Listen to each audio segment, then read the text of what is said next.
Okay, so your first comedian coming to the stage, he's a local Lincoln comedian, very funny guy. Everybody put your hands together for James Lindsey.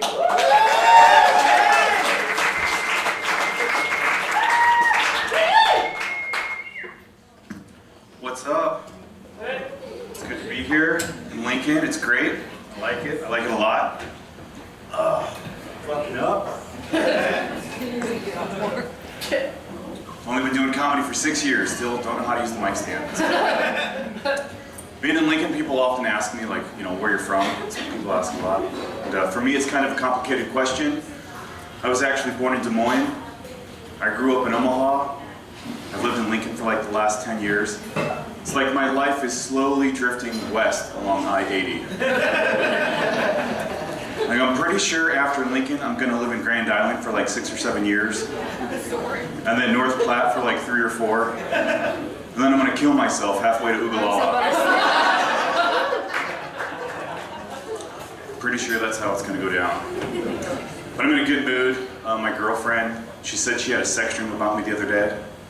It's kind of cool. I was like, tell me about it. She was like, well, in my dream, you were actually Chris Pratt. I don't know, it sounds like you just had a sex dream about Chris Pratt. It doesn't sound like I was involved at all. I don't know. Guys, I used to work at a bar downtown on O Street. You might know the name of it, you might not. We were in the news a couple months ago because there was a fire. They found it in the basement on a Friday morning. But here's the thing, don't tell anybody this.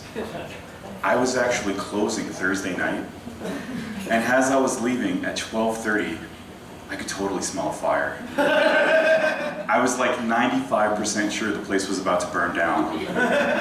But 5% of me was like, fuck it, let's go. And just walked out. I found it the next day. Who else loves their job right now? Anybody? Yeah! I would find a new job, but I don't know, I hate like the interview process. I had a job interview at Nelnet a couple weeks ago. It's a Nelnet heavy crowd tonight. And this is true.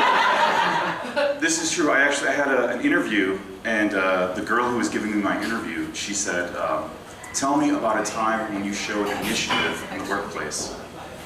And I was honest. I said, I don't show initiative in the workplace. Ever. It's just a bad idea. You're just sticking your neck out to get chopped off. It's a bad idea. That's why I don't do it. No, it's not my style. She's like, really? Do you want to like explain your answer a little bit? I was like, yeah, sure. I said, this is true. The very first job I ever had was at a Quiznos in Omaha.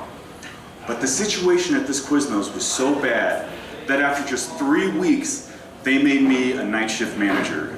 A 16-year-old pot-smoking chronic masturbator. They made me night shift manager after just 3 weeks, right? And like that night, I was like super stoked. Got my coworker, and I was like, dude, we're gonna kill it tonight. We're gonna do everything right. The stock price of this company is gonna go through the roof because of us. Let's go smoke a bunch of weed in the walk-in cooler. Which is what we did. We hotboxed the cooler. And when I was in there, I noticed that there was a block of cheddar cheese on the shelf, still in its plastic, it was covered in mold. And I was like, oh God, that's gross. Somebody should throw that away so that it doesn't get fed to a customer. Somebody needs to take the initiative. And I was like, wait a minute. I'm the night shift manager. It's my responsibility to step up and protect the consumer.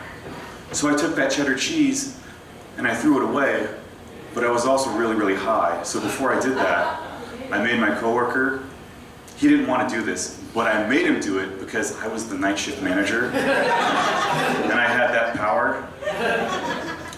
I made him hold the cheddar cheese up to his stomach, and I took an itty bitty bread knife and I practiced my prison stabs.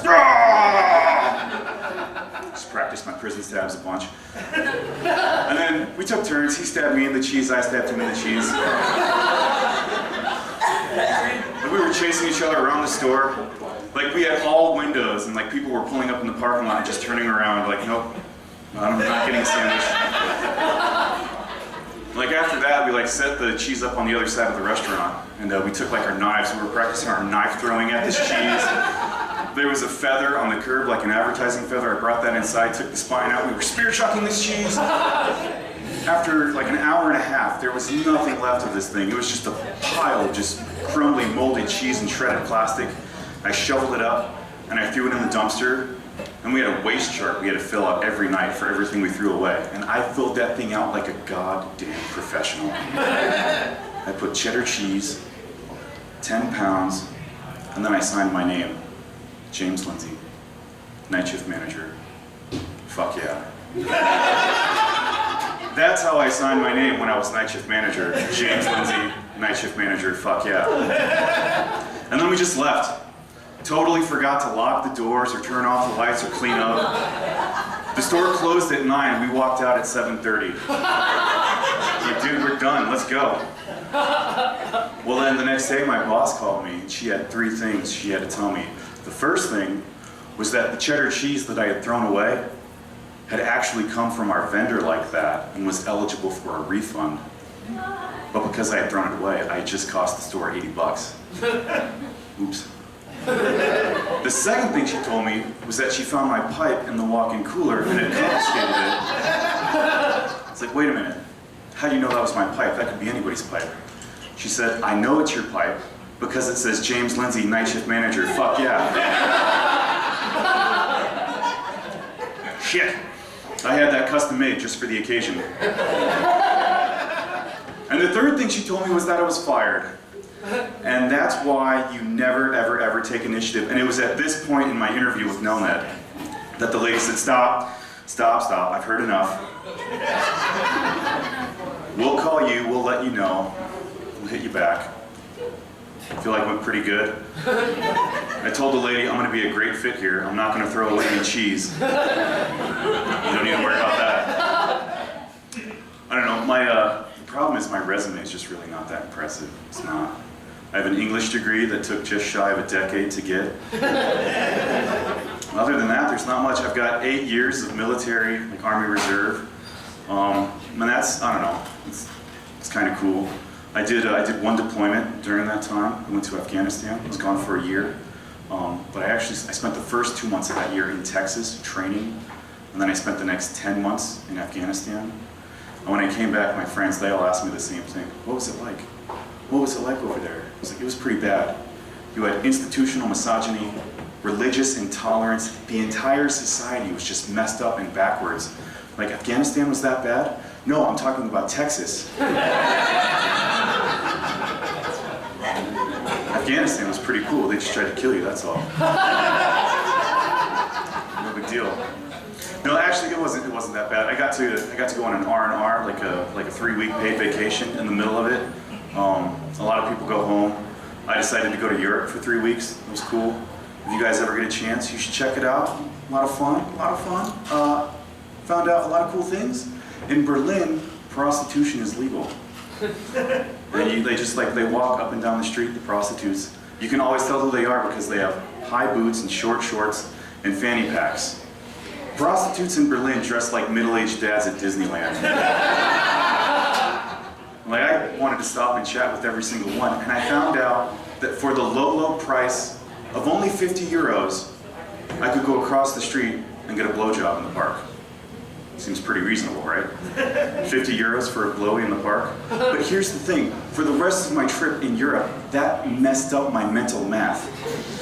50 euros for a blowy in the park, that became the internal conversion rate in my head when I was trying to figure out how much things cost. Like, it wasn't how many euros does a dollar buy, it was how many blowies in the park is this gonna set me back. Like, I wanted to take the train from, like, Paris to London, take the Channel, but I couldn't do it because it cost 3 blowies in the park. There's too many blowies, and I can't afford that many blowies in the park. I have to budget. I went to the Louvre in Paris. I don't remember a single painting that I saw inside the Louvre, but I know that to get inside, it cost exactly a half a blowy in the park. I don't remember the name of the park that I got a blowy in, but I know that it cost exactly 1 blowy. No, I didn't actually get a blowy in the park. I wish I could say it was because I I respect women and that I would never pay for sex. But the real reason was because my debit card didn't work. I tried 4 ATMs from 3 different banks. I don't know, Berlin's weird. All right, that's gonna do it for you guys. Thank you very much.